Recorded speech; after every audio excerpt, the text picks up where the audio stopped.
DNA fingerprinting पढ़ रहे थे और मैंने बेस पूरा पढ़ा दिया था आपको। डीएनए फिंगरप्रिंटिंग के लिए हमको क्या चीज चाहिए, हमने पढ़ा कि भाई एलेक्स जेफरी जी जो हैं वो एक्चुअली वो देखना चाह रहे थे कि अगर किसी को जेनेटिक डिसऑर्डर है तो क्या उनके बच्चों के अंदर जेनेटिक डिसऑर्डर है या नहीं है, ये कैसे पता कर सकेंगे। क्योंकि हमने पेडिग्री एनालिसिस में पिछले चैप्टर में पढ़ा कि भाई जो डिफेक्ट जो जो क्रोमोसोमल डिसऑर्डर या जो जो पॉइंट म्यूटेशन होते हैं वो हमेशा इंडिविजुअल में नहीं जाते, सारे के सारे इंडिविजुअल सफर नहीं करते।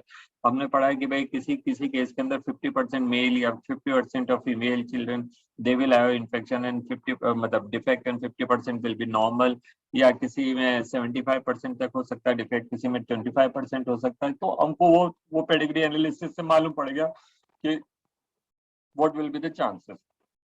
तो हम जेनेटिक काउंसलिंग करके उनको बोल सकते हैं कि भाई देखिए आपके बच्चों में ये चांसेस हैं, if you want to bring them on the world तो ठीक है, नहीं तो आप जो है मतलब आपके पास में ये ऑप्शन है। तो ऑप्शन क्या है फिर कि तब एलेक्स जेफरी ने ये बताया, ये पता करा कि मतलब वो जो नॉर्मल बच्चे हैं या बच्चा डिफेक्टिव होगा वो कैसे पता करें।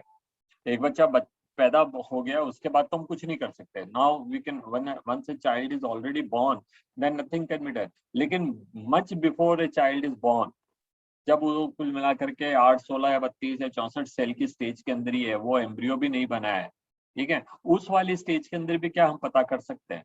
तो वो जो तरीका था वो था कि मतलब हम जो है उसके सेल्स निकालेंगे, क्या कहते हैं, एमनियोसेंटेसिस से, और फिर उन सेल्स की जो है क्रोमोसोम जिस जगह पे डिफेक्ट है उसको कंपेयर करेंगे विद नॉर्मल क्रोमोसोम जो सीक्वेंस है उससे। और अगर वो नॉर्मल है तो हम कह सकते हैं क्या भाई आपका बच्चा जो है नॉन डिफेक्टिव रहेगा, अनडिफेक्टिव मतलब वो हेल्दी रहेगा, नॉर्मल रहेगा, तो कोई दिक्कत नहीं। और अगर मालूम पड़ता है कि नहीं वो तो चाइल्ड जो है वो उसको कोई एरर होने वाला है, कोई डिजीज होने वाली है, कोई डिफेक्ट होने वाला है, तो हम उससे कह सकते हैं कि भाई ये केस है। ये तो उसका एम था।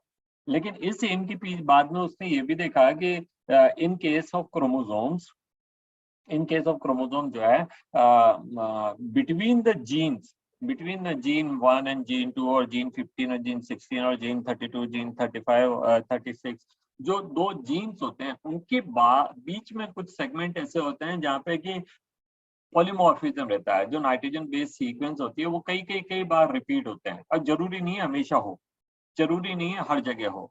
किसी जगह पे वो 5 ही बार रिपीट हो रहे होंगे, कई जगह पे नॉर्मली होंगे ही नहीं कोई रिपीटेशन, 2-4 नाइट्रोजन बेस होंगे अलग अलग टाइप के, किसी में जो है 100 बार रिपीट हो रहे होंगे, किसी में हजारों बार रिपीट हो रहे होंगे। तो हमको वो वाला सेगमेंट लेना है जहाँ ज्यादा बार रिपीट हो रहा है, जिसको हम कहेंगे मिनी सैटेलाइट और माइक्रो सैटेलाइट। माइक्रो सैटेलाइट में कम होते हैं, ठीक है। तो ये डेंसिटी ग्रेडियंट से अपन पता कर लेंगे किस क्रोमोसोम का जो मास ज्यादा निकल रहा है, इसका मतलब उसके अंदर जो है ये VNTR जो है वो ज्यादा बार है। फिर वो पता करेंगे कौन से नंबर पे है, और फिर उन सेगमेंट्स को हम निकालेंगे और उनकी सीक्वेंसिंग कर लेंगे। तो मान लीजिए किसी क्रोमोसोम में, मान लीजिए क्रोमोसोम नंबर 5 में जो जीन नंबर 316 एंड 317 के बीच में जो है जो कॉपिंग है, मतलब जो VNTR है वो मान लीजिए 872 बार है, 872 टाइम्स। तो वो एक अच्छा अच्छा मतलब हमको पीस मिल गया। इस तरह से हम 2, 3, 4 जगहों से निकालेंगे अलग अलग क्रोमोसोम में अलग अलग जगह से, और फिर उनकी सीक्वेंसिंग कर लेंगे, ठीक है। ये आपको सैंपल कहाँ से मिला है? From the crime site. Crime site में मान लीजिए कोई हेयर फॉलिकल मिला, या कोई ब्लड मिला, या कोई क्या कहते हैं सलाइवा में चीक सेल मिली है, या फिर क्या नाम से कोई सीमन मिला, या कुछ और टाइप की सेल्स मिली है, स्किन की सेल,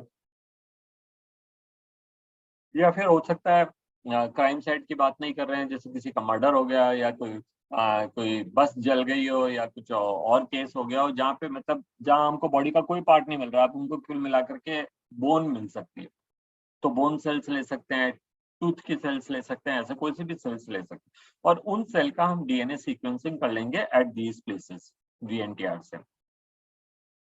और फिर इसको जो है किस किस सस्पेक्ट पे, हमारा डाउट किस पे जाता है। से फॉर एग्जांपल कोई मर्डर हुआ है, तो हमको मालूम है कि इस तरह की चोरी कौन लोग करते हैं। हम जानते हैं, मतलब आपने पढ़ा होगा कई बार कि मतलब वो कोई गिरोह है चोरी करने वाला, वो कच्चा बनियान वाला, है ना, मतलब वो ऐसे कपड़े पहन के पूरे बॉडी पे अच्छे से तेल वेल लगा करके आते हैं, सो दैट अगर कोई पकड़ा जाए तो फट से वो मतलब जैसे हम पकड़ेंगे तो उनकी बॉडी में इतना तेल लगा होता है कि वो फिसला के भाग जाते हैं।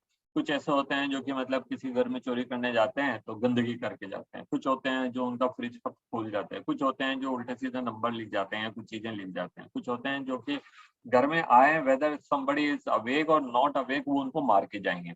तो ऐसे हमको मालूम है कि कौन कौन ग्रुप के लोग हैं इस तरह के, ठीक है, जिनको कभी पूर्व में पकड़ा गया हो या उन पे हमको डाउट हो, उन लोगों को हम पकड़ेंगे और उनसे इनका ये जो सैंपल है इसको मैच करेंगे।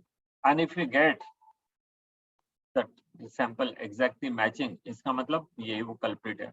इन केस ऑफ पेरेंटिटी, जहां हमको ये पता करना है कि भाई ये बच्चा है वो किसका है, तो उस केस के अंदर क्या है, वहां पे भी यही करेंगे क्रोमोसोम ना। पेरेंटिटी के केस के अंदर बच्चे का और पेरेंट का क्रोमोसोम एग्जैक्टली सेम नहीं हो सकता, क्योंकि each child is getting one of the chromosome from one of the parent and other chromosome from other parent.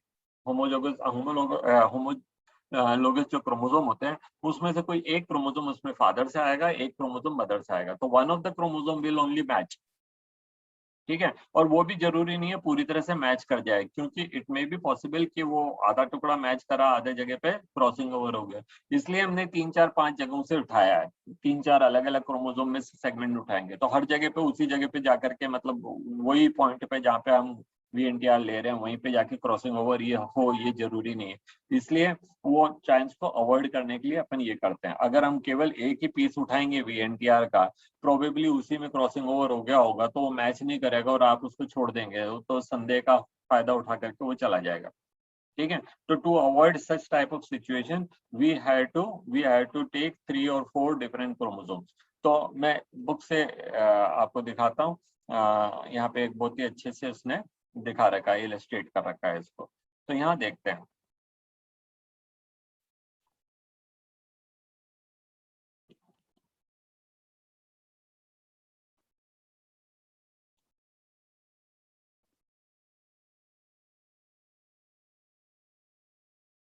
ये डायग्राम है ना, इस डायग्राम में इसने बड़े अच्छे से वो कर रखा है, देखिए। Schematic representation of DNA fingerprinting. A few representative chromosomes have been shown to contain different copy of VNTR. कहाँ पर? यहाँ पे।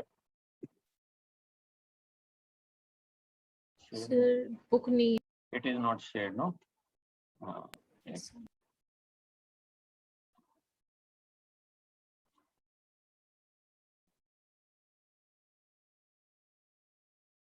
ओके, ये जो क्रोमोसोम है DNA from the crime site, crime scene पे से आपको ये क्रोमोसोम जो सेल मिला उसमें से हमने 3 क्रोमोसोम निकाल लिए, chromosome number 7, chromosome number 2 and chromosome number 16। और उनका ये वाली जगह पे, ये कोई भी पर्टिकुलर जगह हो सकती है बिटवीन एनी 2 जगह, मतलब जीन, वो जो VNTR है वो लिए हैं अपन ने। तो इसमें क्या देखिए, फर्स्ट वाले क्रोमोसोम में आपको ज्यादा VNTR मिल रहा है, सेकंड में कम मिल रहा है। इनमें से एक ये फादर से आया होगा, शायद ये मदर से आया होगा, इसमें ये फादर से आया होगा और ये मदर से आया होगा, इसमें ये फादर से आया होगा, ये मदर से आया होगा, ठीक है। We got homologous chromosome. Homologous chromosome में एक फादर से आता है, एक मदर से आता है, ना कौन सा है वो हमको नहीं पता, रेंडमली अपन ने ऐसे मेंशन कर दिया है यहाँ पे, ठीक है। तो इसलिए इनके अंदर जो अलग अलग 2 क्रोमोसोम मिल रहे हैं उनमें भी आपको जो जो VNTR है, जो वेरिएशन है, जो नंबर रिपीट हो रहे हैं, टेंडम रिपीट जो हो रहे हैं, वो रिपीट जो है वो अलग अलग मिल रहे हैं। इसमें रिपीट ज्यादा है और इसमें रिपीट कम है, देखिए इसमें यहीं तक ही रह गए, ठीक है। इसमें वो यहाँ से लेकर के यहाँ तक है।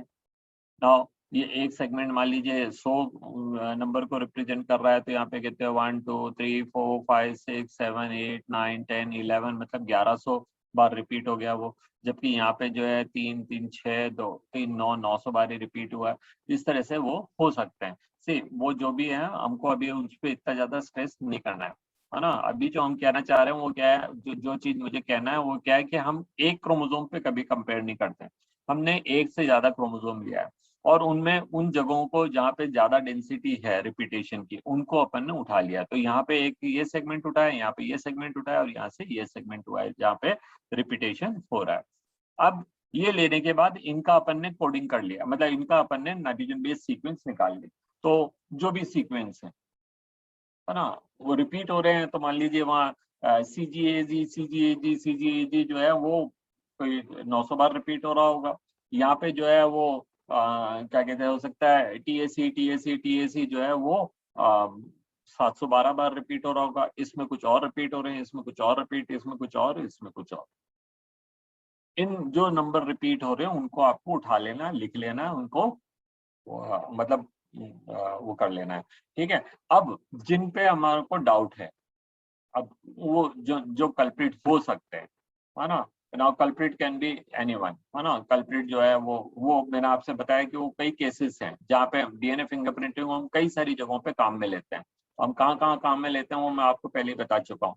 मान लीजिए एक बच्चा है वो गुम गया, है, या मान लीजिए एक बस है वो जल गई, बस है वो खाई में गिर गई, है ना, या कहीं बाढ़ आ गई, लोग डूब के मर गए, है ना। अब कोई एक है कि भाई हमारा तो जो है फलाना पर्सन जो है वो डूब के मर गया और उसका इतना इतना का क्लेम था, अब हमें क्लेम दे दो, तो सर इंश्योरेंस कंपनी ऐसे थोड़ी क्लेम देगी, वो तो बोलेगी भैया डेड बॉडी दिखाओ, ठीक है। अब वो डेड बॉडी दिखाओ और डेड बॉडी जब तक नहीं मिलेगी तब तक हम नहीं देंगे एंड ऑल, क्योंकि वो पर्सन अलाइव भी हो सकता है या कहीं और से तैर के निकल गया हो एंड ऑल।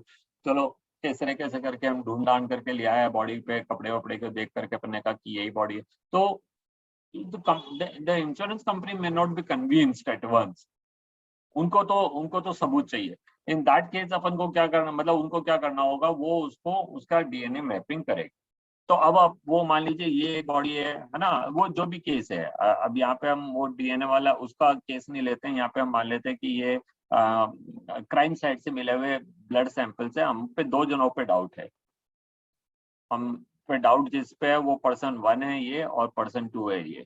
ना पर्सन 1 और पर्सन 2 का भी हमने कुछ कोई सा भी सेल ले लिया जिसके अंदर क्या कहते हैं डीएनए मिलता है ना। उन सेल को लेकर के उसके साथ में वही कुछ किया, उसका भी अपन ने डीएनए सेपरेट किया, वही वाले सेपरेट किए, कौन से 7 नंबर, 2 नंबर एंड 16 नंबर। देखिए यही 3 सेल अपन ने जो है क्राइम साइट से उठाए हुए बॉडी के लिए भी करा था, इफ यू रिमेम्बर, है ना। आप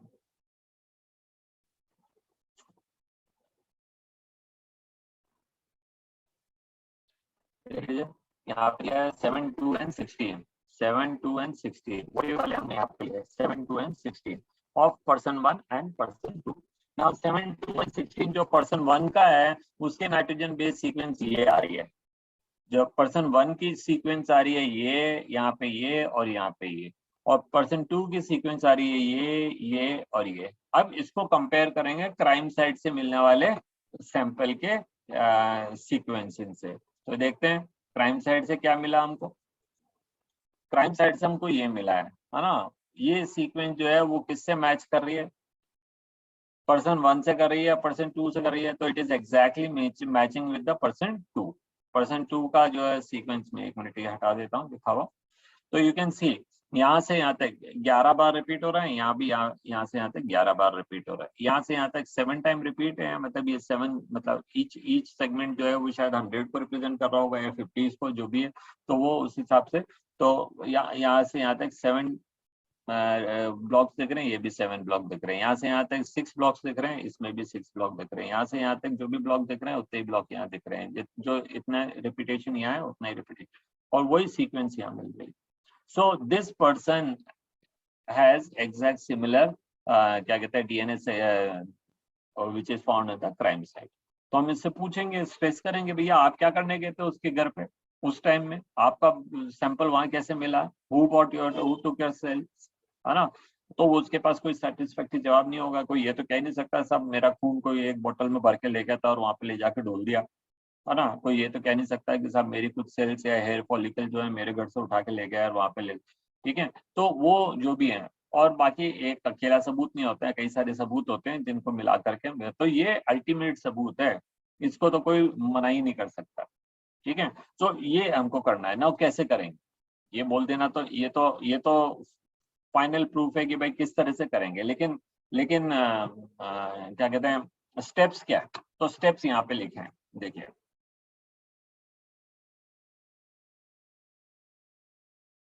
स्टेप्स यहाँ लिखे हैं, मैं इन स्टेप को थोड़ा समझा देता हूँ एक एक करके।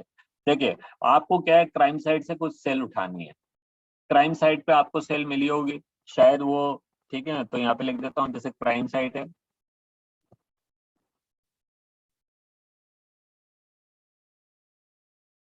वहां पे आपको कुछ सैंपल मिला है ना, सैंपल क्या क्या मिला है, Sample can be of blood, hair, or skin, spit, semen,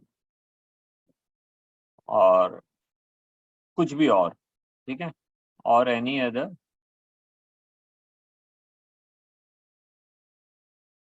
other living cell, ठीक है, एनी अदर सेल। वो सेल आपको उठानी है ना, और वो सेल कितनी हो सकती है? 1 हो सकती है, 2 हो सकती है, 5 हो सकती है, 100 हो सकती है, या पूरा का पूरा काफी सारा खून बह गया हो तो फिर तो कोई दिक्कत ही नहीं। मिनिमम 1 सेल मिल जाए हमको, तो 1 सेल भी होगी तो हमारा काम हो जाएगा, ठीक है। तो हम कैसे करेंगे? 1 सेल कहाँ मिलेगी? हो सकता है जब छीना झपटी हुए तो उसके नाखून के अंदर फंस गई इक्का दुक्का सेल। हो सकता है कि एक बाल आ गया, उसका है, उसकी जो जड़ें हैं उसके अंदर इक्का दुक्का सेल है, ठीक है। तो वो से भी हमारा काम हो जाएगा। तो अब करना क्या है? What we have to do? तो यहाँ देखते हैं। सबसे पहले उस सेल जो लिया है उसमें से हम डीएनए को आइसोलेट करेंगे। How? Using protease, enzyme protease, enzyme protease. तो प्रोटीएज एंजाइम डालने से क्या, सेल मेम्ब्रेन जिसमें प्रोटीन है वो डिसॉल्व हो जाएगी, न्यूक्लियर मेम्ब्रेन जिसमें प्रोटीन है वो डिसॉल्व हो जाएगी, और क्रोमोसोम जिसके अंदर histone and non histone protein है वो भी डिसॉल्व हो जाएंगे। अल्टीमेटली बचेगा क्या? डीएनए, ठीक है। Some other enzymes can also be put, like lipase can also be put along with it, और कुछ और भी चीज डाली जा सकती है। तो वो, तो सबसे पहले आपको जो क्राइम साइट में से जो सेल मिला है उसमें से डीएनए निकालना है। अच्छा, अब क्या होता है, मेनी ए टाइम जो है सेल्स के नंबर कम है। अगर सेल्स के नंबर कम है तो हमको उसको एम्पलीफाई करना पड़ेगा। We have to increase the number of DNA content.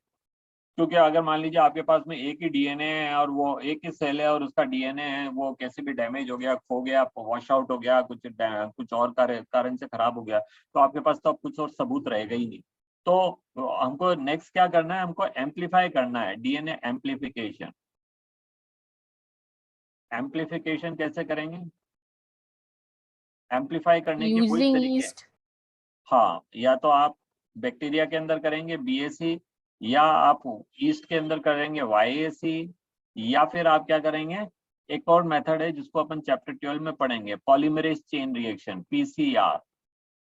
तो ये तरीकों से हम जो डीएनए का कंटेंट है उसको इंक्रीज कर सकते हैं। एक है, एक की जगह आपने 100 बना लिया, 200 बना लिया, 500 बना लिया, 50 बना लिया, जो भी है, so that now you got plenty enough. तीसरा काम क्या है? डाइजेशन ऑफ डीएनए ना। डाइजेशन का मतलब हमेशा ये नहीं होता कि पूरी तरह से खत्म कर दे। डाइजेशन मतलब ब्रेक डाउन। तो आपके पास जो डीएनए है ना, ये हमारा डीएनए था। मान लीजिए 11वां नंबर का डीएनए दिखा रखा ना बुक के अंदर, क्रोमोसोम 11, 11 नंबर के क्रोमोसोम का ये डीएनए है। उसमें से मान लीजिए हमको यहाँ से लेकर के और यहाँ तक का काटना है। तो कैसे काटेंगे? ठीक है, कैसे काटेंगे? तो यहाँ हमारे पास में कुछ ऐसे एंजाइम्स हैं। उन वो एंजाइम क्या है, एक पर्टिकुलर सीक्वेंस को आइडेंटिफाई करते हैं और काटते हैं, है ना। यहाँ देखिए क्या लिखा है, बाय एंडोन्यूक्लियसेस। अब ये एंडो या एक्सो दोनों हो सकते हैं। There are two type of nucleases, either endo और एक्सो। तो मैं यहाँ पे आपके लिए एक 12th चैप्टर उठाता हूँ, है ना। Class 12 biology chapter 12 PDF.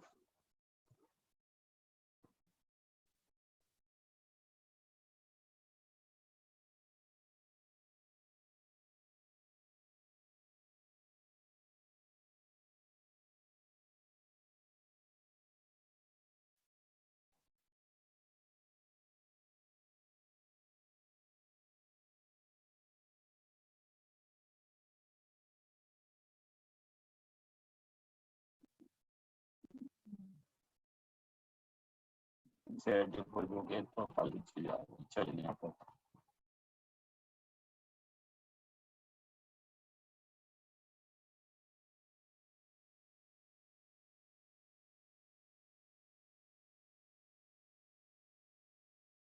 मैं कर लेता हूँ इंस्टॉल।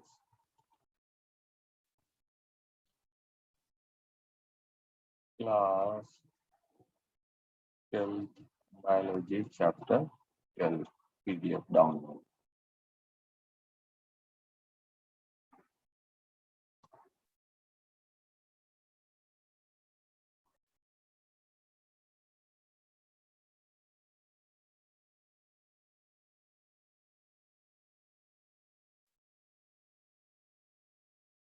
इलेवन चैप्टर उठाते हैं।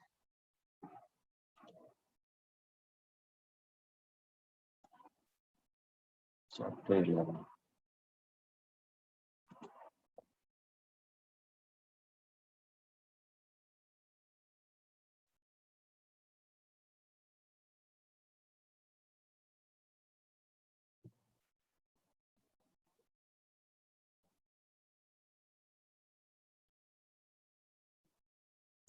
जो चीज ढूंढेंगे ना वो नहीं मिलेगी, दुनिया भर की दूसरी चीजें मिलेंगी।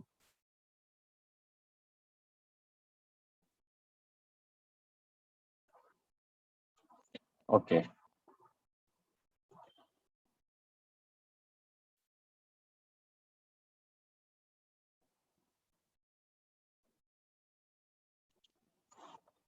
हाँ जी, मैं एक चैप्टर शेयर कर रहा हूँ आपके साथ में। दिस इज, ये देखिए, ये सीक्वेंस दिख रही है आपको डीएनए के अंदर, वेक्टर डीएनए लिखा है। वेक्टर डीएनए मतलब वो डीएनए होता है जो किसी फॉरेन बॉडी के अंदर मिलता है। आपको वेक्टर वेक्टर को छोड़ दीजिए। आप ये सोचिए कि ये किसी पर्सन का डीएनए है। You just consider it is some person's DNA जो हमने क्राइम साइट से उठाया। क्राइम साइट से जो डीएनए हमने उठाया उसके अंदर सपोज ये वाली सीक्वेंस है क्या, GAATTC, तो उसका ये क्रोमोसोम पे अगर GAATTC था तो उसका जो जो उसका कॉम्प्लीमेंट्री होगा उसमें G के साथ में C, A के साथ में T, A के साथ T, T के साथ A और T के साथ A और G के साथ C, तो C के साथ G। तो आप ये देखेंगे कि जो सीक्वेंस आपको यहाँ मिल रही है GAATTC, वही सीक्वेंस यहाँ मिल रही है GAATTC, है ना। इस तरह का जो अरेंजमेंट होता है इसको हम कहते हैं पैलिंड्रोन। Palindrome are such sequence which are read from left to right and right to left। तो अगर आप इसको रीड कर रहे हैं लेफ्ट टू राइट तो इसको आपको रीड करना पड़ेगा राइट टू लेफ्ट, और ये सीक्वेंस बिल्कुल एग्जैक्टली सेम है। तो जब इसके अंदर आप ये वाला एंजाइम डालेंगे, कौन सा वाला, EcoR1, ये एंडोन्यूक्लियस के नाम है ना। एंडोन्यूक्लियस को हम रेस्ट्रिक्शन एंजाइम भी कहते हैं। रेस्ट्रिक्शन एंजाइम क्यों कहते हैं, देखिए what are endonucleases. Endonucleases are certain type of क्या कहते हैं DNA enzymes which are found in some bacteria, जिनको कोई खास तरह के वायरस इन्फेक्ट करते हैं। तो ये बैक्टीरिया के अंदर वो वायरस के अगेंस्ट प्रोटेक्शन है। इनके अंदर क्या है कि जब भी कोई ऐसा वायरस आएगा तो ये एंडोन्यूक्लियस सीक्रेट करते हैं और वायरस के डीएनए को काट देते हैं, टुकड़े टुकड़े कर देंगे उसके। so then viral DNA will not be able to carry out its function and they will be saved। हम लोगों ने, साइंटिस्ट लोगों ने ये पहचान लिया, तो उन्होंने वो वाले एंजाइम्स को रिलीज करे, और जब स्टडी करा तो मालूम पड़ा है कि ये जो डीएनए, ये जो एंजाइम है वो डीएनए को एक खास जगह से काटते हैं। जो EcoR1 है वो कहाँ से काटेगा, ये GAATTC में G और AA के बीच से काटेगा। देखिए यहाँ से काट रहा है, यहाँ पॉइंट कर रखा है ना, ये इस जगह से काट रहा है, वो इस जगह से काटता है। यहाँ पे भी इस जगह से काट रहा है, GAA के बीच में, इधर भी GAA के बीच में, तो GAA के बीच में से ये काटेगा। ठीक है, इसको हम कहते हैं एंडोन्यूक्लियसिस और एक्सोन्यूक्लियसिस, व्हाटएवर। एंडोन्यूक्लियस और एक्सोन्यूक्लियस का जो डिफरेंस है वो अपन 11 चैप्टर में पढ़ेंगे, अभी आपको समझ नहीं आएगा। अभी तो सिर्फ आप इतना मानिए कि हमारे पास कुछ ऐसे एंजाइम होते हैं जो डीएनए को एक खास जगह से काट देते हैं। इन एंजाइम्स को हम मॉलिक्यूलर सीजर्स कहते हैं। हम क्या कहते हैं इन एंजाइम्स को, मॉलिक्यूलर सीजर्स, SCISSORS। सीजर्स क्या होती है, कैंची। कैंची क्या करती है, जहां से किसी पेपर वेपर को काटना होता है उसको काट देती है, कपड़े को काट देती है। ठीक है, हम निशान लगाएंगे और हम वहां से कैंची से वहां काट देंगे। मॉलिक्यूलर सीजर क्या है, ये कैंची कोई स्टील की बनी हुई नहीं है, ये मॉलिक्यूल की बनी हुई सीजर्स है। और ये क्या करती है, ये डीएनए को काटती है, कपड़े को पेपर को नहीं काट रही है, डीएनए को काट रही है। तो मॉलिक्यूलर सीजर कट्स डीएनए, और जो नॉर्मल सीजर होती है वो पेपर या कपड़े को किसी को काटती है। वो जो नॉर्मल सीजर्स होती है उसमें अपन को पेपर पे या कपड़े पे मार्क करना पड़ेगा, वहां से काटेंगे। मॉलिक्यूलर सीजर जो होते हैं डीएनए को एक खास पर्टिकुलर टाइप की सीक्वेंस के बीच में से काटती है। बस इतना से याद रखिए आप। मॉलिक्यूलर सीजर समझ आ गया आपको, एंडोन्यूक्लियस समझ आ गया। चाहे आप इसको एंडोन्यूक्लियस कह दो, चाहे आपको रेस्ट्रिक्शन एंजाइम कह दो, चाहे इसको मॉलिक्यूलर सीजर कह दो, एक ही चीज के अलग अलग नाम है। ओके, आया ना? सर ये एंडोन्यूक्लियस वाला समझ नहीं आया। एंडोन्यूक्लियस जो होते हैं वो एक खास कैटेगरी ऑफ एंजाइम है जो किसी किसी बैक्टीरिया में बाय डिफॉल्ट मिलते हैं, नेचुरली अकरिंग एंजाइम से ये किसी किसी बैक्टीरिया में। और ये बैक्टीरिया में इसलिए मिलते हैं क्योंकि इन बैक्टीरिया को जब खास तरह के वायरस इन्फेक्ट करते हैं तो ये बैक्टीरिया उनके वायरस को काट देता है। किनके वायरस को? उनके डीएनए को। किसके? वायरस के डीएनए को। तो वायरस के डीएनए को काट देगा तो वायरस इन्फेक्शन नहीं कर सकेंगे। virus will not be able to multiply and virus will not be able to kill these bacteria. ये इनका एक नेचुरल प्रोसेस है। कहाँ से आए कैसे आए ये तो सब रेंडम है, ये तो सब म्यूटेशन से बन जाते हैं।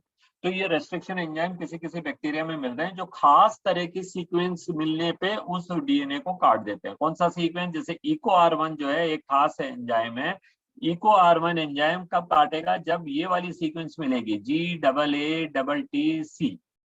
इधर भी उसको उल्टा है, अगर हम उसको उल्टे तरह से पढ़ेंगे तो ये है GAATTC। तो GAATTC इसमें यहां से इधर जा रहा है, GAATTC इसमें इस तरफ से इस तरफ आ रहा है। ऐसे जो सीक्वेंस होते हैं इनको कहते हैं पैलिंड्रोन सीक्वेंस। पैलिंड्रोन मतलब जिनको आगे पीछे पढ़ाया जा सकता है। जैसे हमारी एक बच्ची है, क्या नाम है उसका, आज आई नहीं है पढ़ने, अनन्या। अनन्या का नाम क्या है? ARORA। अब इसको इधर से पढ़ो चाहे इधर से पढ़ो, अरोरा ही बनेगा। ठीक है, तो ये पैलिंड्रोन है। पैलिंड्रोन can be red from both the sides. Okay, चाहे इधर से पढ़े आप चाहे इधर से पढ़े। ऐसा ही यहाँ पर है, ये जिसको आपने पढ़ा GAATTC और यहाँ पे क्या है GAATT और C।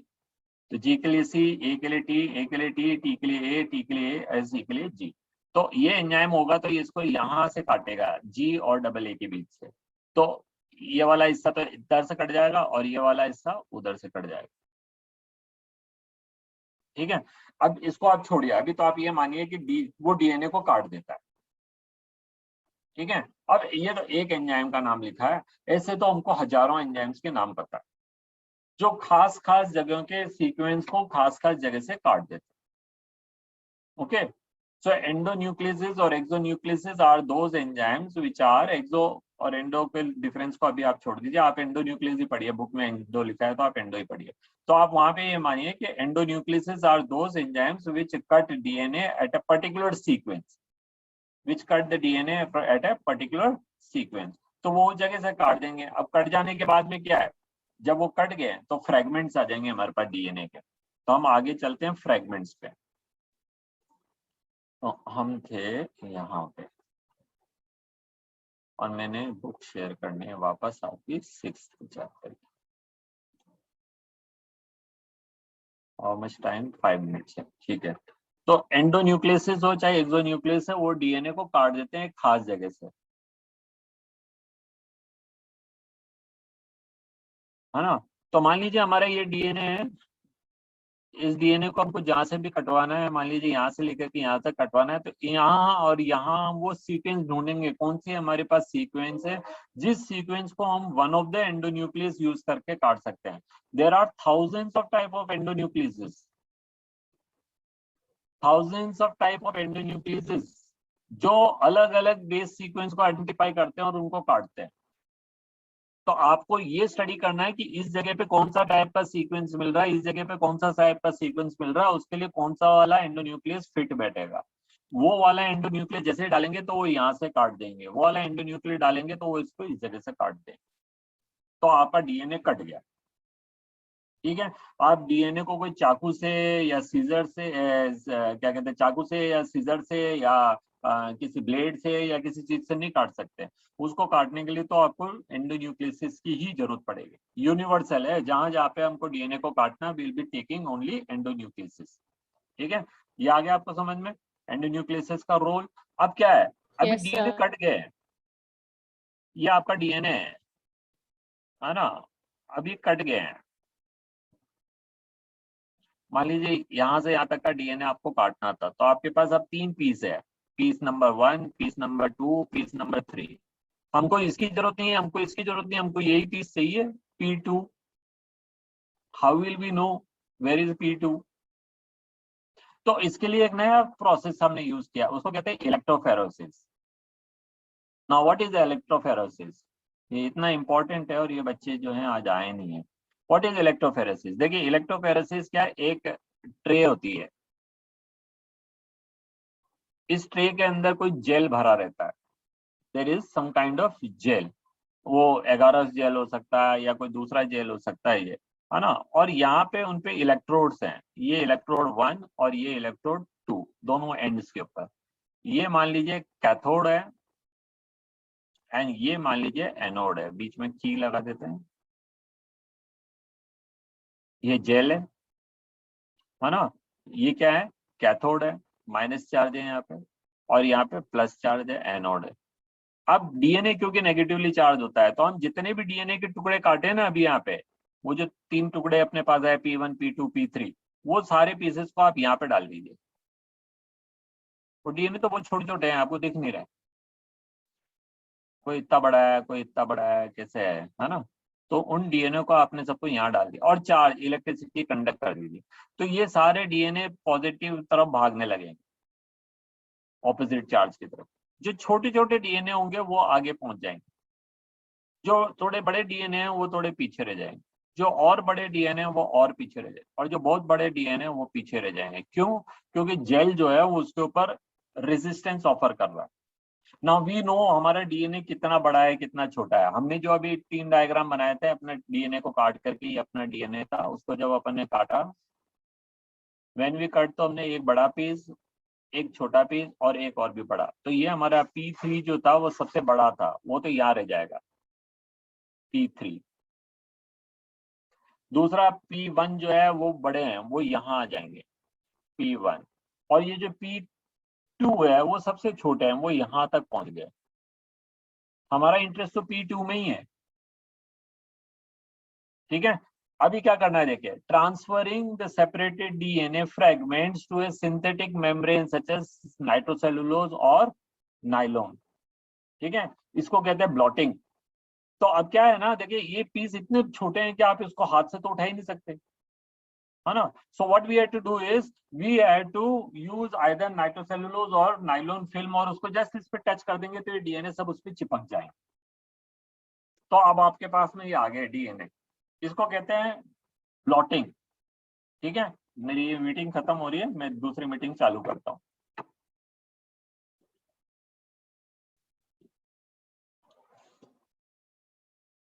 Okay, so I was saying कि अब ब्लॉटिंग करा हमने। ब्लॉटिंग क्या था, मतलब ये जो डीएनए है they are come into the different levels, है ना। आना we may know, we know it very well कि भाई हमारा जो डीएनए का पीस है वो कौन से साइज का है। हर डीएनए को जब काट रहे हैं तो 3 पीस में आ रहा है। DNA, the segment from which we are taken, repeated segment, वो छोटा हो सकता है, वो बड़ा हो सकता है, और एक एंड उसका दूसरा बड़ा या छोटा हो सकता है, और दूसरी। तो आपके पास में 3 लेवल्स हैं, आपके पास में तीन मतलब एंड्स हैं। उन 3 में से आपको पता होगा आपका जो सेगमेंट है वो कैसा है, ठीक है। से फॉर एग्जांपल हमने ये डीएनए काटा था, ये डीएनए मान ली मैं यहाँ से यहाँ तक काटता हूँ, है ना। तो ये वाला जो डीएनए है वो अभी हमारा सबसे छोटा हो गया, ये P1 is smallest, P2 is little large, और ये P3 इज लॉन्गेस्ट। तो P3 तो यहीं रह जाएगा। अभी हमारा जो है, क्योंकि अब ये बनाने में ऐसा आ गया, तो हमारा P2 जो है वो अभी लार्ज है, वो यहाँ पर आएगा। और जो स्मॉलेस्ट पीस है जिसको हमको नहीं चाहिए, हमारा इंटरेस्ट इसमें नहीं है, हमारा इंटरेस्ट इसमें नहीं है, हमारा इंटरेस्ट इसमें है। तो हमको मालूम रहेगा कि उसी साइज के हिसाब से वो कितनी देर के अंदर किस जगह पे पहुंच जाता है। एक और तरीका होता है, वैसे हम इसको पता कर सकते हैं एक और तरीके से। क्या तरीका है कि एथिडियम ब्रोमाइड अगर हम डाल दें इसके अंदर, जेल के अंदर, तो अगर हम अल्ट्रावायलेट लाइट थ्रो करेंगे तो ये ऑरेंजिश कलर से चमकेंगे, तो हमको पता पड़ जाता है किस जगह पर है DNA. But we can not make out that how big they are because the DNA are microscopic. वो हमको दिख रहे थोड़ी हैं, वो तो क्या इतने ग्रुप में है तो लाइट की जैसे दिखेंगे लिफ्ट चमकते हुए, but we can never never identify कि वो how big which piece P1 है, P2 है, P3, P1 P2 P3 जो है वो हमारा पीस जो है उसकी साइज के हिसाब से वी हैव ए कैलकुलेशन कि इतनी देर में वो पीस इस जगह तक पहुंच जाएगा, तो फिर हमको ब्लॉट करके उसको उठाना है। तो ब्लॉटिंग आप समझ गए, ब्लॉटिंग जो है वो वैसे तो टेक्निकली तो ब्लॉट का मतलब होता है धब्बा लगना, तो यहाँ धब्बा किस पे लगा, नाइट्रोसेल्यूलोज की फिल्म को जैसे ही अपन इसके ऊपर लगाते हैं तो उसके ऊपर एक ब्लॉट आ जाता है जिसपे डीएनए के ब्लॉट्स हैं। अब क्या करना है, अब उन डीएनए को अब आपको क्या है, एनील करना है। एनील का मतलब क्या होता है, एनील का मतलब होता है दैट इज वो जो डीएनए है वो डबल स्टैंडर्ड है, उन डीएनए डबल स्टैंडर्ड डीएनए। अब मान लीजिए ये आपका पीस ऑफ इंटरेस्ट है जिसको आपने उठा लिया, इसको आपको क्या है, आपको एनील करना है। एनील करने पे क्या होगा, ये दो सेगमेंट इसके दो स्ट्रैंड्स हैं वो अलग अलग हो जाएंगे, ठीक है। अब इनमें से कोई सा भी एक स्ट्रैंड आप उठा लीजिए, है ना, और इस स्ट्रैंड को से फॉर एग्जांपल ये स्ट्रैंड ने मैं थोड़ा बड़ा कर दिया इसको, और इसके ऊपर क्या सीक्वेंस है वो हमें नहीं पता, सीक्वेंस ही तो पता करना है, उसी के लिए तो कर रहे हैं इतना सारा नाटक। हम क्या करेंगे, इसको एक एक मीडियम के अंदर रखेंगे जिसके अंदर हमारे पास radio active probes of nitrogen bases हैं।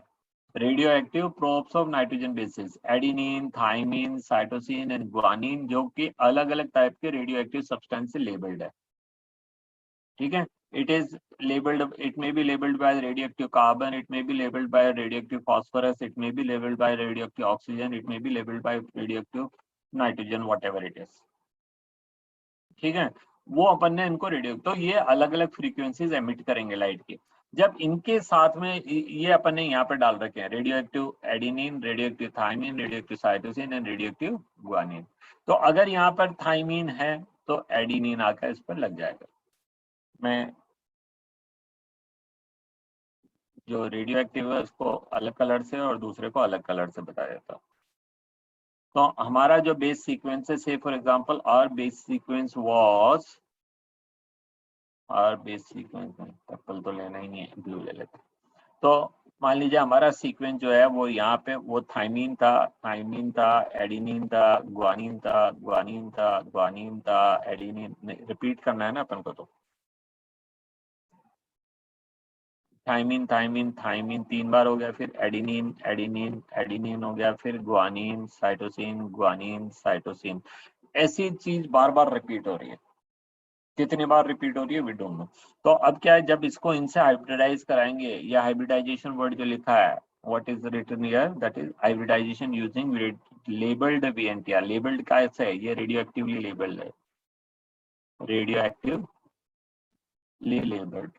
तो यहाँ थाइमिन जो है वो रेडियो एक्टिवली लेबल्ड एडिनिन के साथ में बॉन्ड बनाएगा। एडिनिन नहीं, ये नहीं था कलर,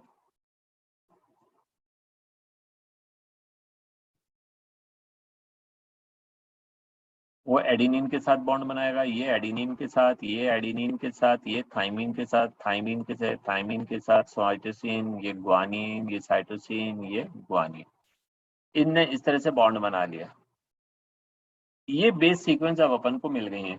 इसको हम क्या कर सकते हैं, detection of the hybridized DNA fragment by autoradiography. जब आप इसको ऑटो रेडियोग्राफी में ले जाएंगे, the method which was developed by Sanger, तो हमको मालूम पड़ जाएगा ये सीक्वेंस क्या है। ये सीक्वेंस हमको मिल गई क्राइम साइट से उठाए सैंपल के अंदर। अब इनको अपन को उन सारे कल्प्रिट्स के साथ में जिसके ऊपर हमारा डाउट है, उनके साथ में भी ये सारे का सारा प्रोसेस ऐसे कैसे रिपीट करेंगे और फिर उनको इससे कंपेयर करेंगे, मैच कराएंगे, and who is matching that means he is the culprit, ठीक है। सो ये तरीका है सर, ये तरीका है, इसको अपन ने कहा डीएनए फिंगरप्रिंटिंग। तो I think it is clear to you, है ना। स्टेप्स तो बड़े आसान है, बस थोड़ा सा आपको लॉजिक समझ आना चाहिए इसका। Once you understood with the logic, the things will be very much clear to you. ये क्राइम साइट से आपने यस बोलिए क्या हुआ। सर हमने वो रेडियो एक्टिव हमने इसलिए यूज करा ना ताकि हम उसमें कलर कर सके। No, radio sir active DNA को कलर, देखने के लिए। अगर हम फिल्म लेंगे ना, रेडियो मतलब अगर हम फोटो फिल्म लेंगे, तो फोटो फिल्म पे ये अलग अलग कलर के, मतलब क्योंकि ये अलग अलग फ्रीक्वेंसी की लाइट एमिट करेंगे, एडेनिन, थाइमिन, साइटोसिन, ग्वानिन, जो भी टाइप की रेडियो एक्टिविटी उनके अंदर है, उस हिसाब से वो अलग अलग फ्रीक्वेंसी की लाइट एमिट करेंगे। उससे क्या है, वो फिल्म जो है, फोटो फिल्म जो है, उसके ऊपर निशान आ जाते हैं। तो एक तो वो तरीका, वो पुराना तरीका है, क्योंकि वो टाइम कंज्यूमिंग था और उसकी एक्यूरेसी नहीं है, क्योंकि डीएनए के सेगमेंट इतने पास पास में है कि आप पता नहीं कर सकते कि वहाँ वो थाइमिन की लाइट थी या साइटोसिन की, वहाँ पे ग्वानिन है कि साइटोसिन है। ठीक है। Auto radiography is a perfection, वो मशीन जो है वो खुद पता करती है रेडिएशन। जो जो ये प्रॉप्स, इनको प्रॉप्स कहते हैं। प्रॉप का मतलब क्या होता है? प्रॉप का मतलब होता है किसी भी अननोन चीज की जांच करने को हम कहते हैं प्रॉप। तो यहाँ हमने वो डीएनए सीक्वेंस है, मान लीजिए ये क्राइम साइट से उठाया हुआ डीएनए का सीक्वेंस है, यहाँ पे एडिनिन है तो थाइमिन आके लगेगा, थाइमिन है तो एडिनिन आके लगेगा, ग्वानिन है तो साइटोसिन आके लगेगा, साइटोसिन है तो ग्वानिन। ये नॉर्मल थे, और ये जो इस पे आके लगे हैं वो रेडियो एक्टिव है। ये वाले, ये जो अब यह हाइब्रिडाइज हो गया, इसका एक स्ट्रैंड नॉर्मल रहेगा, एक strand newly synthesise, that will be radioactive. अब इसको आप वो ऑटो रेडियोग्राफी मशीन के अंदर से पास करेंगे तो इसकी पूरी सीक्वेंस वहां पे आ जाएगी। ठीक है। So this is a method जिसमें आपने क्या, क्राइम साइट से जो डीएनए आपने पिक करा है, सेल पिक करा है, उस सेल में से कोई खास क्रोमोसोम का खास डीएनए सीक्वेंस अपन ने पता कर लिया। अब अपन को क्या करना है, अब जहां जिन जिन कल्प्रिट पे हमारा डाउट है उनको बुलाना है और उनके भी सेल्स के साथ ये का यही करना। तो जब ये करेंगे तो जिससे मैच कर गया वो कल्प्रिट है, सीधी सी बात है। एक्सेप्ट फॉर द पेरेंटिटी, बाकी सबके अंदर यही तरीका है।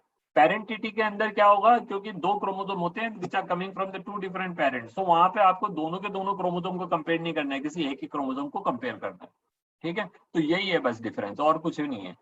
तो I think it is clear. DNA fingerprinting के अंदर क्या है, दोबारा से फटाफट से बता देता हूँ। क्राइम साइट पे जाएंगे, क्राइम साइट पे आपको कोई भी सैंपल मिलेगा, ब्लड का या क्या कहते हैं, स्पुटम का या स्पिट का या स्किन का या हेयर फॉलिकल का या बोन का या सीमेन का या किसी भी टाइप का, वो सेल्स जो है हमको ढूंढना है ना। It may be 1 cell, it may be 5 cell, जो भी है, उस सेल को हम लेकर आ जाएंगे। उसके बाद में उसमें से डीएनए निकालेंगे by dissolving its protein and lipids, जो जो भी हैं। तो वो protein and lipids are found in the cell membrane, nuclear membrane, इसके अलावा proteins are found in the chromosomes. तो उनको डिसॉल्व कर लेंगे तो we will be having only DNA with us. उस डीएनए को एम्पलीफाई करना है। नेक्स्ट एम्पलीफाई कैसे करेंगे, आइदर बैक्टीरिया के अंदर या ईस्ट के अंदर या फिर आर्टिफिशियल मेथड है जिसको हम कहते हैं पीसीआर। तो वहां एम्पलीफाई कर देंगे। वंस दे आर एम्पलीफाइड, फिर क्या करना है, क्या कहते हैं, एंडोन्यूक्लियस को यूज करके उसको काटना है ना। एंडोन्यूक्लियस हमको सिलेक्ट करना पड़ेगा। ये हमारा डीएनए है, इसका यहाँ से यहाँ तक हमको काटना है, तो इस जगह पे कौन से कौन सी सीक्वेंस मिल रही है जो कौन से वाले एंडोन्यूक्लियस से कटती है, यहाँ कौन से मिल रही है जो कौन से वाले एंडोन्यूक्लियस है, वो राइट टाइप के एंडोन्यूक्लियस लाके इस पर डालेंगे तो वो इसको काट देगा इधर से, वो काट देगा इधर से। तो अब हमारे पास खूब सारे फ्रेगमेंट्स हो गए। उन फ्रेगमेंट्स में से राइट चॉइस को पिक करना है, राइट फ्रेगमेंट को पिक करना है। तो पिकिंग के लिए क्या करेंगे, इलेक्ट्रोफेरेसिस। इलेक्ट्रोफेरेसिस में जो है, जेल इलेक्ट्रोफेरेसिस में जैसे हम मतलब करंट फ्लो करेंगे तो DNA being negatively charge will run toward the anodes. Since the gel is there it will oppose, it will क्या कहते हैं, अप्लाई अ फ्रिक्शन, तो धीरे धीरे जाएंगे। तो with the calculation of size कि भाई डीएनए का साइज कितना बड़ा है, वो कितनी देर में कहाँ तक पहुंचेगा, उसके हिसाब से हम जो है सडन ब्लॉटिंग, या ब्लॉटिंग वही मेथड है जिसमें नाइट्रोसेलुलोज या नायलॉन की फिल्म को इस पर टच करेंगे तो ये कटे हुए पीस डीएनए के यहाँ आ जाएंगे। फिर इसको, ये डीएनए डबल स्टैंडर्ड था, उसको सिंगल स्टैंडर्ड बनाना है, और वो सिंगल स्टैंडर्ड डीएनए जो है उसको आपको बेसिक वो रेडियोएक्टिव प्रोब्स के साथ में हाइब्रिडाइज कराना है। तो एडेनिन पे थाइमिन, साइटोसिन पे ग्वानिन, एडेनिन पे थाइमिन, साइटोसिन पे ग्वानिन, ग्वानिन पे साइटोसिन, थाइमिन पे एडेनिन करके न्यूक्लियोटाइड अपना जमते चल जाएंगे रेडियो एक्टिव वाले। तो आपकी एक स्ट्रैंड जो है वो नॉर्मल है, दूसरी स्ट्रैंड जो बनी है वो रेडियो एक्टिव बन गई। फिर आप इसको ऑटो रेडियोग्राफी में भेज दीजिए तो आपको इसकी सीक्वेंस मिल जाएगी। This is collected from the crime site. जिस पे आपको डाउट है उसके साथ भी यही करिए, उसका सेल लिख करके एंड देन उनको चेक करिए। ठीक है। So I think this is how this was the time allowed to us. अभी तो 4 मिनट है हमारे पास। तो ये समझ आ गया आपको? मैं लास्ट वाला पैराग्राफ पढ़ देता हूँ यहाँ से, क्या लिख रहा है देखिए। The VNTR belong to a class of satellite, ये तो अपन ने बार बार पढ़ लिया है, इसकी हमारे को चिंता नहीं है, है ना।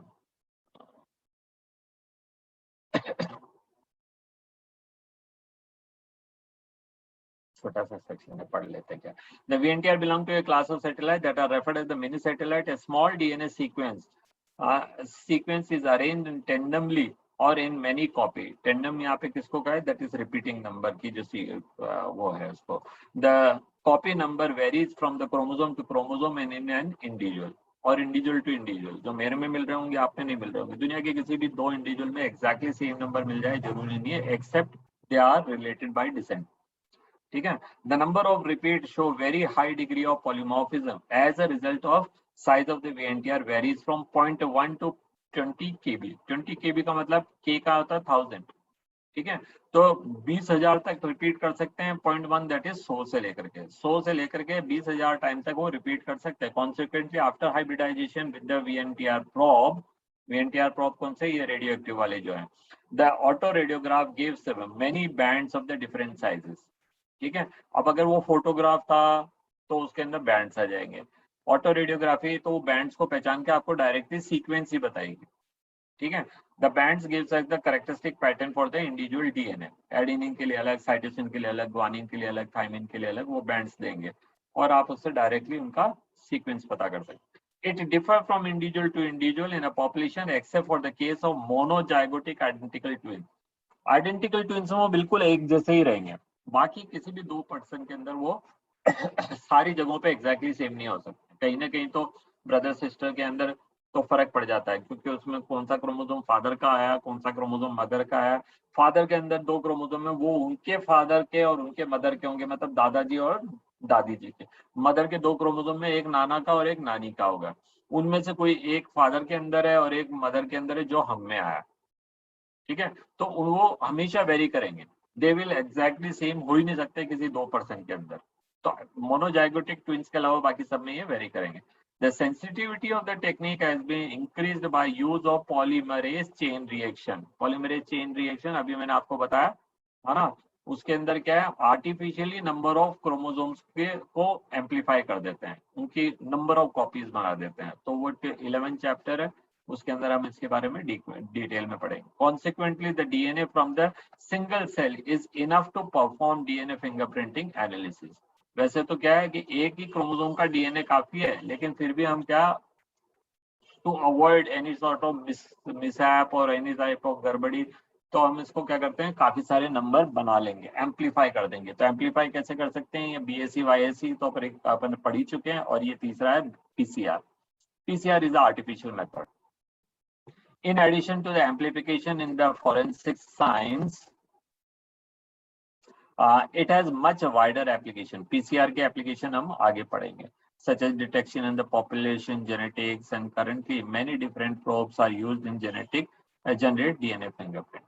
तो पहले ये मेथड बहुत महंगा था, अब हमारे पास काफी सस्ते तरीके आ गए हैं. देखिए, जब सेंगर साहब ने ऑटो रेडियोग्राफी का तरीका अपना दिया, तो ये तरीका जो पहले $3 का था, वो $3 का नहीं बैठ रहा, उससे कम हो रहा है. एंड दैट इज वाई आप DNA फिंगर प्रिंटिंग बहुत कॉमनली कराते हैं. गवर्नमेंट कई बार, मतलब कोर्ट जो होती है वो कह देती है प्रोब के लिए कि भैया ठीक है, इसका DNA फिंगर प्रिंटिंग कराओ.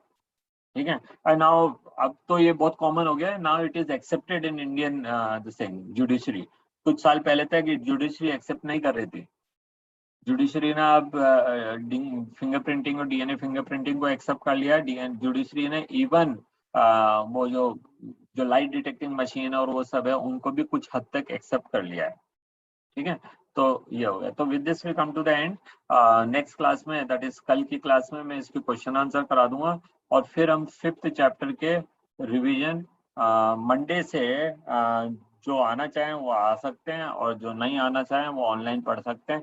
दोनों ऑप्शन हमारे पास रहेंगे. रिपीटेशन 5वां चैप्टर में रिवाइज कराऊंगा. One is losing nothing, all are gaining, win win position है. Okay, good day children, enjoy your day. Thank you sir. हाँ, Yes, sir. और अपनी प्रॉब्लम जो भी आपको है वो पूछ लेना कल ही, क्योंकि परसों से टेस्ट ही है इस चैप्टर का, 5th चैप्टर का.